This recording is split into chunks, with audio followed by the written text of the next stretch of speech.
মেলা মানেই বিভিন্ন ধরনের প্রোডাক্টের সামগ্রী। তো আমরা এখন আছি একটা দোকানে যেখানে প্রচুর পরিমাণে আচার বিক্রি হয়। যারা আচার লাভার তাদের জন্য এই স্টলটা, এটা হচ্ছে আয়াত আচার স্টোর।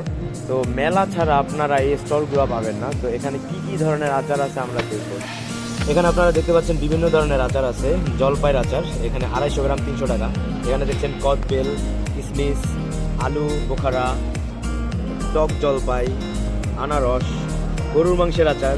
এখানে দেখছেন ইলিশ মাছের আচার, দেশি রসুন, বোম্বাই মরিচ। তারপর এখানে দেখতে পাচ্ছেন গাজর। এখানে আরও আছে আমের মোরব্বা। এখানে বিভিন্ন ধরনের আচার এখানে আপনারা দেখতে পাচ্ছেন। তো এই দোকানটা আপনারা বাণিজ্য মেলা ঢুকলেই আপনি প্রথমেই দেখতে পাবেন এই দোকানটা আছে। তো এখানে স্যার আপনারা 250 গ্রাম করে বিক্রি করেন 300 টাকায় নাকি? আমার যদি অল্প খেতে ইচ্ছা করে আমি 100 টাকা 100 গ্রাম।